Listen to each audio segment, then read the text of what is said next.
Senhor, que Ele venha falar aquilo que Tu tem para a Tua igreja, e que nós possamos ficar atentos, Senhor, o que Teu Filho vai falar, mediante a Tua palavra, que nós possamos, Senhor, abrir os nossos corações, e tudo aquilo, Senhor, que vai tentar atrapalhar, Senhor, o nosso coração, nossa mente, Senhor, joga por terra, que nós possamos ter um coração com a terra, Senhor, preparada para ouvir a Tua palavra. Senhor, continua com o Teu povo, no nome santo de Jesus. Amém. Meus irmãos, a paz do Senhor. Amém. Evangelho de Jesus, segundo escreveu São Mateus, capítulo de número 7, versículo de número 24 ao versículo de número 27. Deus abençoe a toda a igreja, que Deus abençoe aos pastores dessa igreja, em especial o pastor João, o pastor Ronaldo. Muito obrigado pelo carinho com a minha família. Nós temos vivido aí alguns dias de luto. A minha família na Paraíba, por parte da minha esposa, meu cunhado, que também é um pastor da Casa do Senhor. Seu filho, de 17 anos, estava com alguns outros jovens na localidade onde mora, e um carro passou dando tiro, pegou no meu sobrinho, e infelizmente ele veio a óbito. Então, que Deus dê, ao meu cunhado, à minha cunhada, graça e misericórdia, que eu disse à minha esposa hoje à tarde. É uma dor que ameniza, mas nunca acaba. Mas, irmãos, hoje eu estive aqui pela manhã na Escola Bíblica Dominical. Deus abençoe, fiquei muito feliz por todo o conteúdo que foi explanado aqui. O pastor que estava lecionando, eu até brinquei com a minha esposa, ele falou 600 anos em 1 hora, Que mente, como eu quero chegar na idade dele assim. Mateus capítulo 7, versículo 24, a epígrafe de algumas traduções está os 2 alicerces, outras, os 2 construtores, o prudente e o insensato. Diz assim o texto: todo aquele, pois que escuta estas minhas palavras e as pratica, assemelhá-lo-ei ao homem prudente, que edificou a sua casa sobre a rocha, e desceu a chuva, e correram rios, e assopraram ventos, e combateram aquela casa, e não caiu, porque estava edificada sobre a rocha.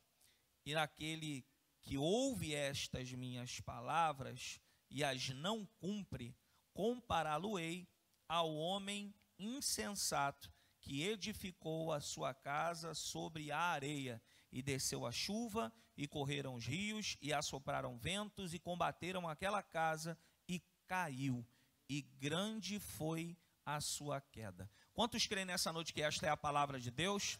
Tome seu assento, no nome do Senhor Jesus. Bem, o texto que nós acabamos de ler é um texto muito conhecido. Eu posso dizer aos irmãos que todos os irmãos certamente conhecem. Quando fui chamado para estar pregando aqui neste dia, eu preparei uma outra palavra, mas fui direcionado pelo Espírito Santo após sair na Escola Bíblica Dominical a caminho de casa. Separei algumas horas ali, um tempo, nessa tarde, e preparei esta palavra tão simples, de um texto também tão simples, mas que o Evangelho é algo tão simples que, se nós executarmos a simplicidade do Evangelho, é impossível dar errado, Mas, falando sobre o texto, nós vamos perceber que se trata de um dos maiores ensinamentos do nosso Senhor Jesus. Nós ouvimos muito falar que Cristo ressuscitou, que Ele curou, que Ele ensinou, e uma das maiores virtudes do nosso Senhor era o ensinamento. Cristo tinha prazer em ensinar. A própria Bíblia nos diz, nos evangelhos, que Ele olha para a multidão, algumas pessoas, como ovelhas que não tinham um pastor, e aí decide ensinar. E aqui também não é diferente. Aqui é o Sermão da Montanha, onde Cristo começa lá pelo capítulo 5, falando sobre as beatitudes, sobre todos os elementos do reino na terra, que nós possamos nos aproximar de Deus, como as esmolas, a oração, a prática do jejum. Jesus ele também fala sobre a similaridade, também no capítulo 6, do tesouro no céu, dos dois senhores, a solitude, em que é uma grande diferença da solidão. A solidão é quando todos abandonam alguém, mas a solitude é quando alguém abandona todos por conta de um propósito.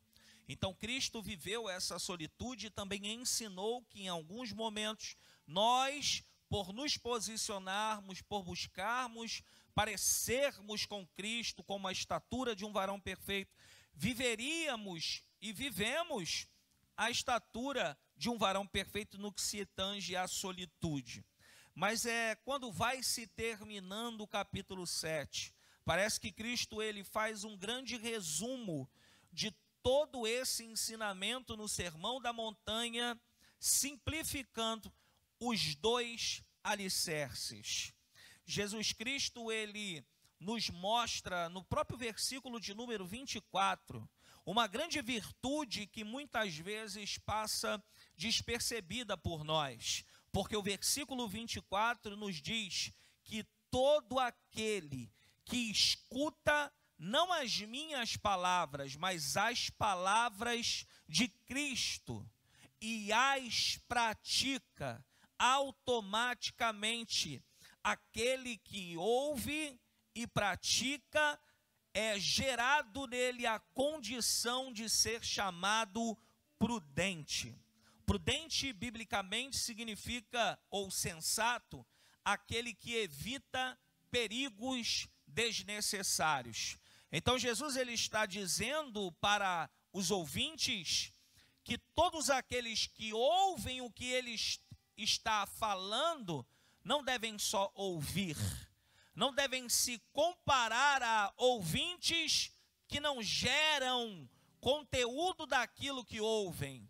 Mas Cristo ensina neste texto que aqueles que ouvem devem praticar.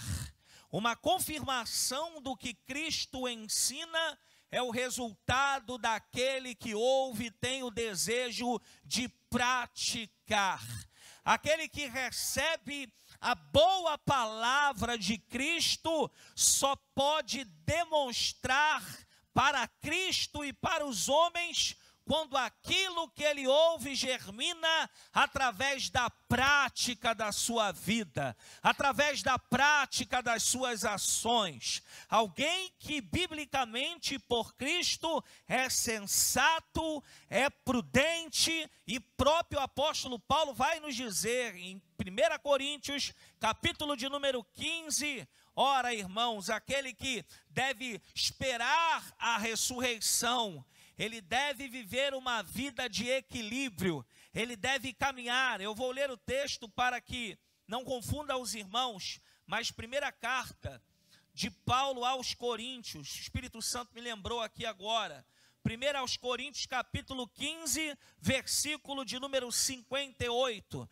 portanto, meus amados irmãos, sede firmes e constantes. Paulo aqui fala sobre dois atributos que se comparam à sensatez. A firmeza é equilíbrio, a constância é perseverança. Então alguém que ouve as palavras de Cristo, as traduzem na sua vida com equilíbrio e perseverança. Se você deseja ter algo na sua vida que venha haver uma mudança de Deus, pratique aquilo que você ouve, pratique aquilo que está escrito, porque não me pergunte como, mas isso no mundo espiritual nós podemos entender por meio da fé, aquilo que está escrito.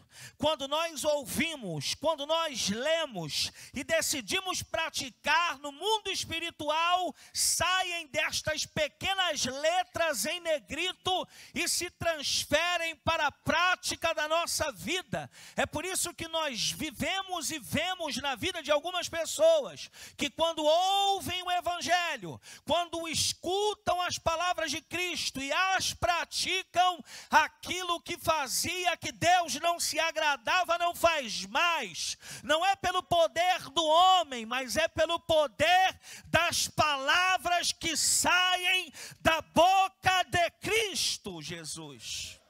Glórias a Deus. E o interessante é que Jesus vai dizendo que o homem prudente decidiu edificar a sua casa sobre a rocha. Isso é muito interessante. Aqui nós podemos apresentar a casa tanto para uma vida quanto para uma família. Então a casa, ela representa tanto a vida do indivíduo quanto a família do indivíduo. Também podemos literalizar que esta rocha só tem um único sentido, que se chama Jesus. A pedra de esquina, a pedra fundamental, a pedra em que Salmo 118 fala que ela se levantaria, a pedra também que hoje na escola bíblica dominical, quando foi muito bem instruído sobre o reinado de Nabucodonosor e os reinados que passariam, o próprio capítulo de número 6 vai dizer que uma pedra se lançou, não foi lançada, e esta pedra se lançou destruindo todos os reinos que não agradavam a Deus. Esta pedra nasceu na barriga de Maria. Esta pedra teve um padrasto, mas não teve um pai humano.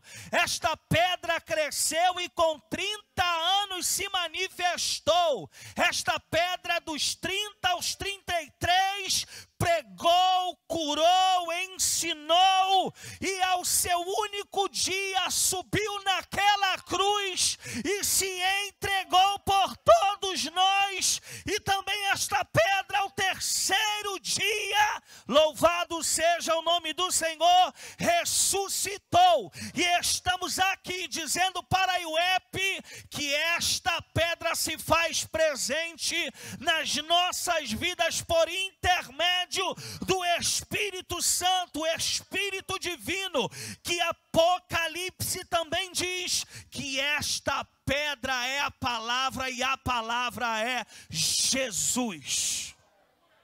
Louvado seja o nome do Senhor.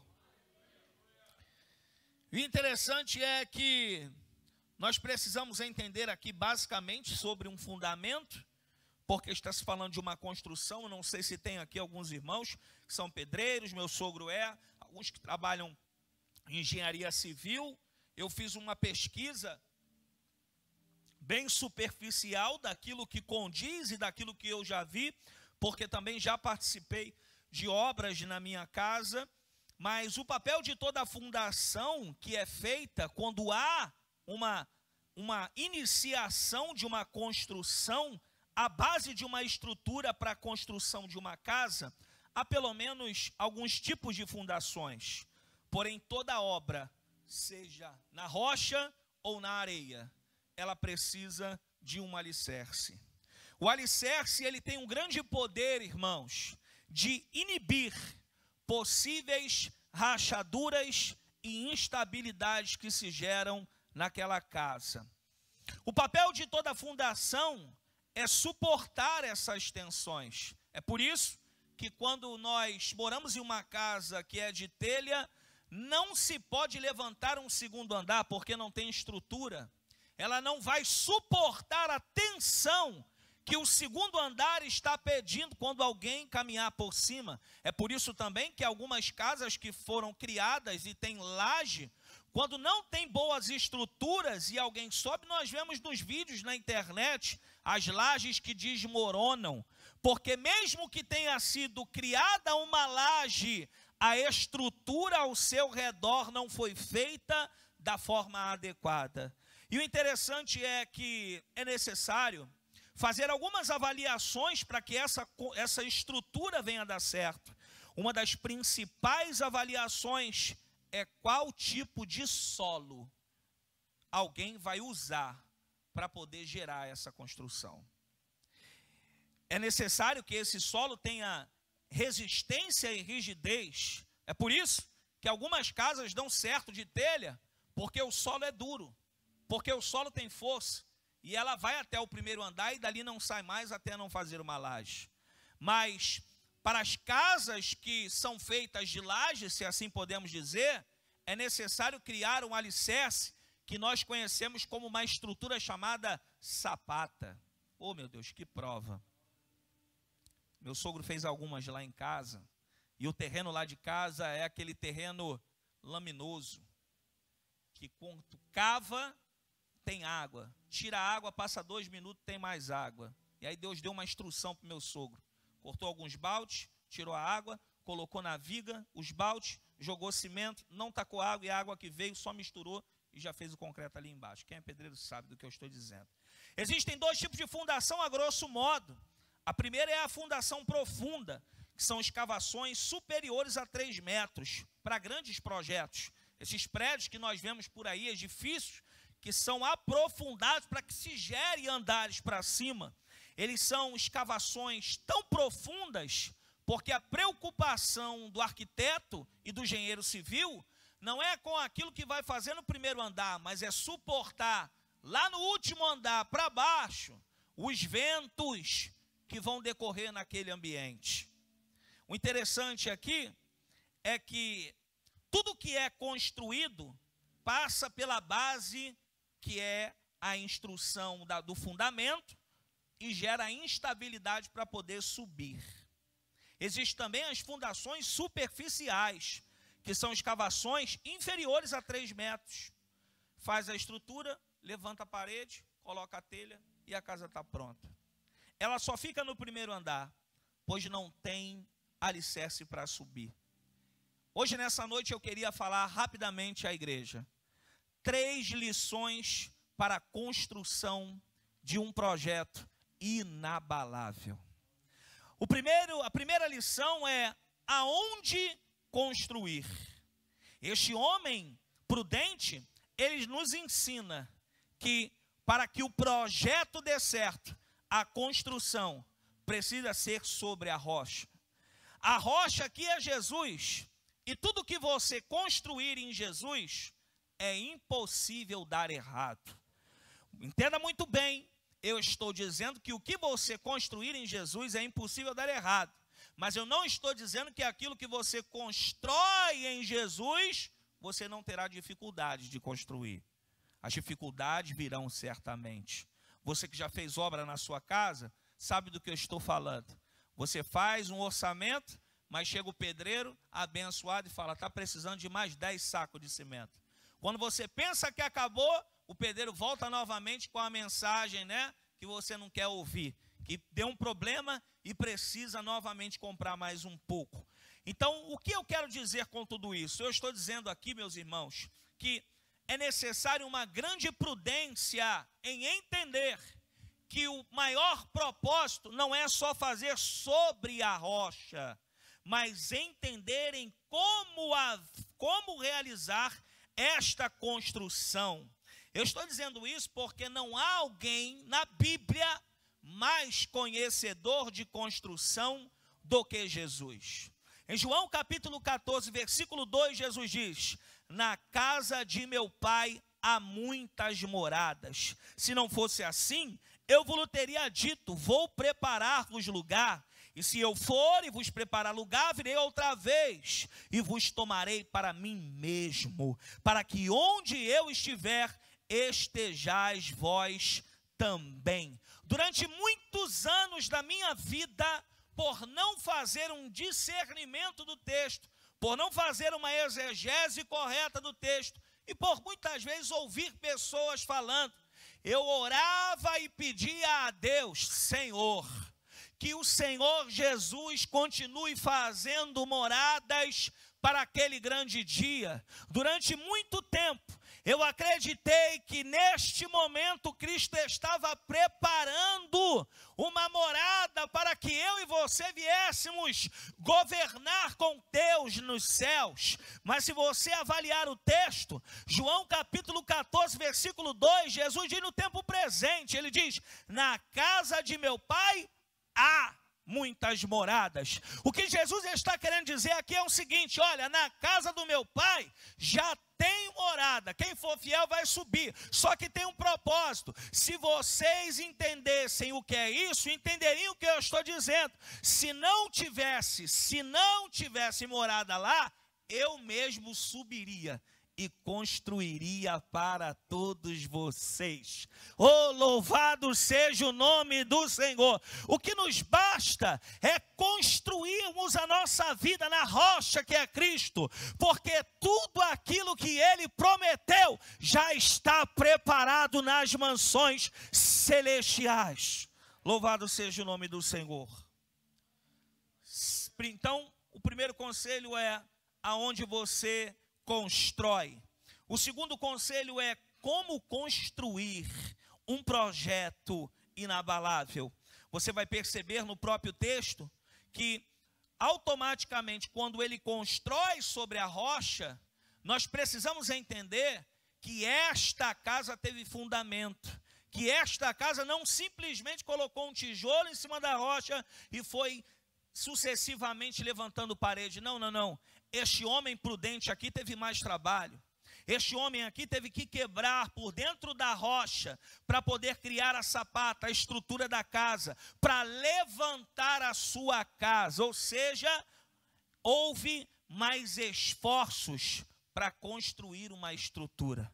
Uma vida diante de Deus não se faz pela internet. Uma vida diante de Deus não se faz pelo irmão ou pela irmã de oração ou pelo profeta que é do manto. Não, uma vida diante de Deus é uma cavação do primeiro dia quando se entrega a vida para Jesus até o último dia em que Ele chamará nós do céu juntamente com os anjos. Então eu preciso liberar uma palavra nesta noite para a sua vida. Se tem sido difícil você viver a sua vida com Deus, é porque certamente você está cavando sobre a rocha. Tem sido difícil, mas não impossível. Tem sido difícil, mas você tem acordado todos os dias da sua vida. Então vai uma palavra de Deus para o teu coração nessa noite. Continue trazendo estrutura para a tua casa. Continue trazendo estrutura para a sua família. Continue cavando sapatas espirituais para a sua geração, porque você está criando uma base sobre a rocha.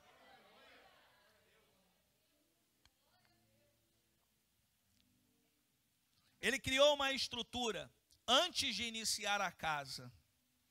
O interessante é que, analisando de um modo geral, se você olhar para a casa que foi criada na estrutura e a casa que foi criada na areia, tanto na rocha quanto na areia, irmãos, tudo é casa.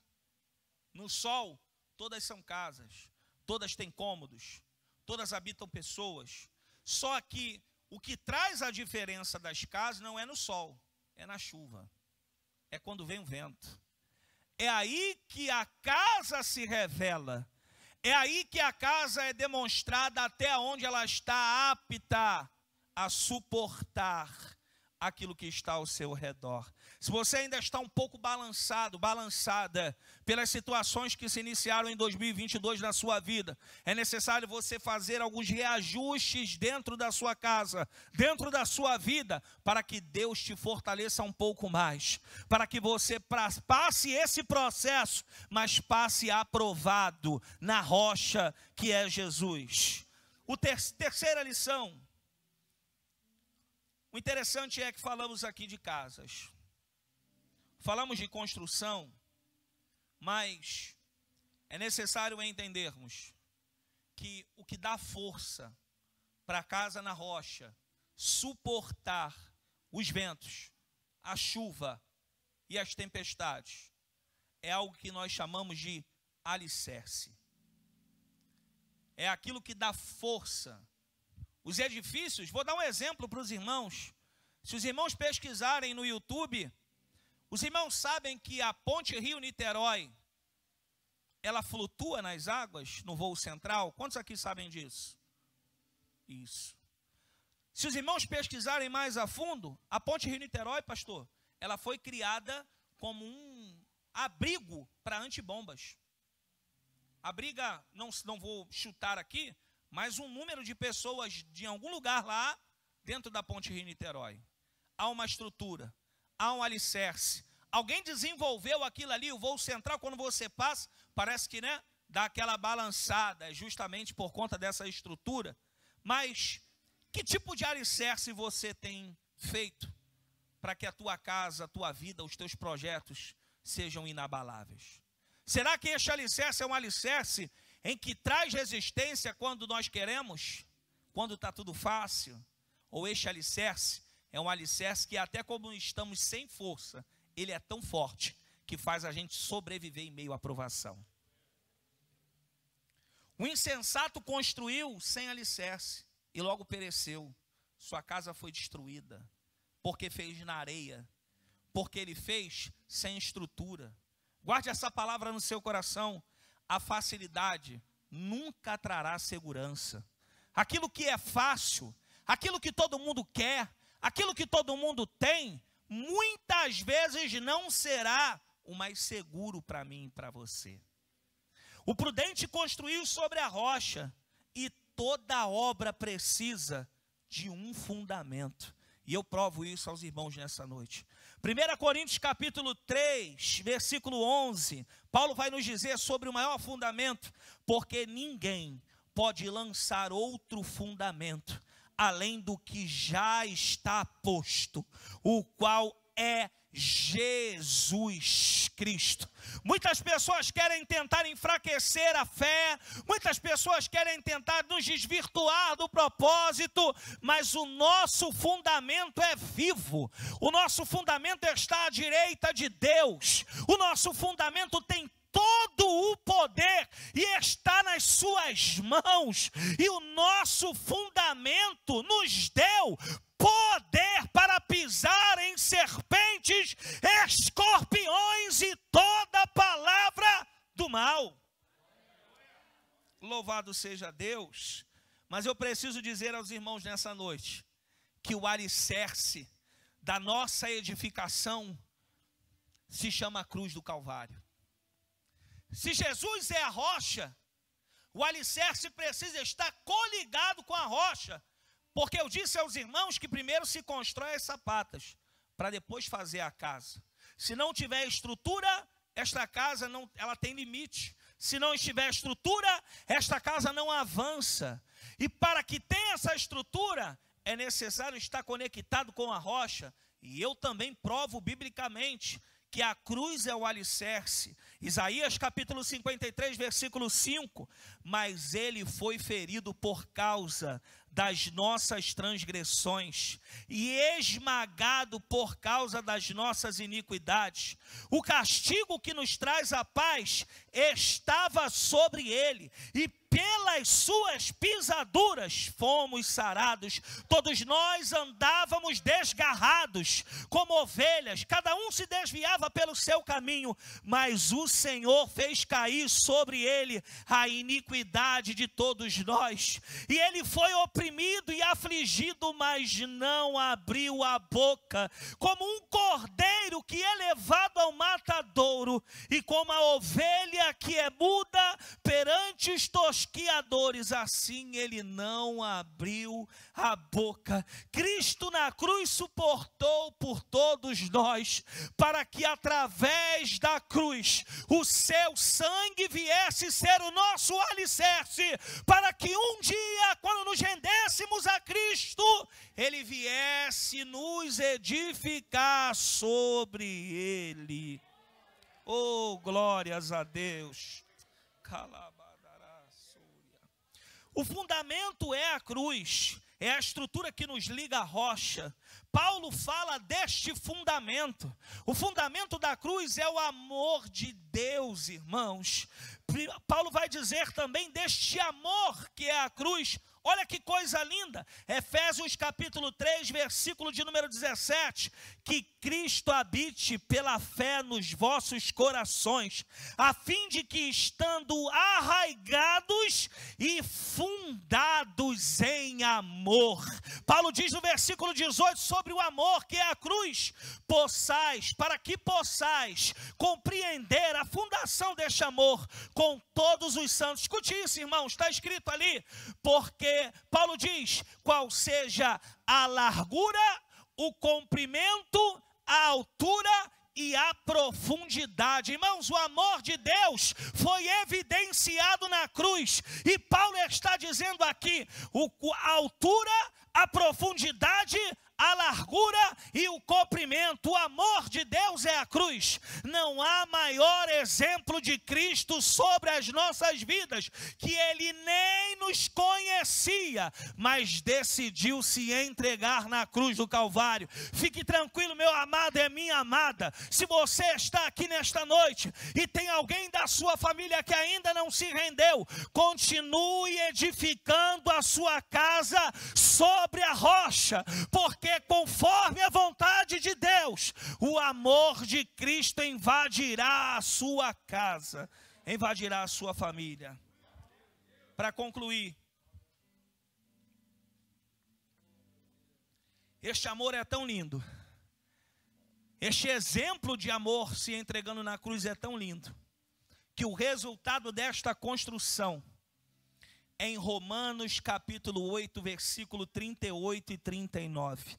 Olha o resultado desta construção na rocha. Porque estou certo de que nem a morte, nem a vida, nem os anjos, nem os principados, nem coisas presentes, nem futuras, nem potestades, nem a altura e nem a profundidade, nem qualquer outra criatura nos poderá separar do amor de Deus que está em Cristo Jesus, nosso Senhor. Que nesta noite você entenda que para construir uma casa inabalável, uma vida inabalável em Deus, um projeto inabalável, você primeiro precisa decidir aonde você quer construir. Você primeiro precisa entender e avaliar o que você está fazendo. Será que o que você está fazendo está de acordo com a palavra de Deus? Será que o que você está fazendo está de acordo com a sua liderança? Sendo assim, a partir disso, aí você pode construir, porque certamente você enfrentará dificuldades, certamente será difícil e parecerá que você não terá recursos, mas o dono da obra, que é Cristo Jesus, aquele que ressuscitou dos mortos, te dará força para você ir até o final e concluir a obra que Deus tem na sua vida. Efésios capítulo 3 diz, ora, porque Deus é poderoso para fazer abundantemente mais daquilo que pedimos ou pensamos, segundo o poder em que nos opera. A Ele dai glória na igreja. Se você tem feito a obra de Deus, se você tem construído a sua casa, adore a este Deus nesta noite, porque Ele é fiel e não muda e jamais mudará. Oh, louvado seja o nome do Senhor. Fique com esta palavra, que Deus te abençoe em nome de Jesus.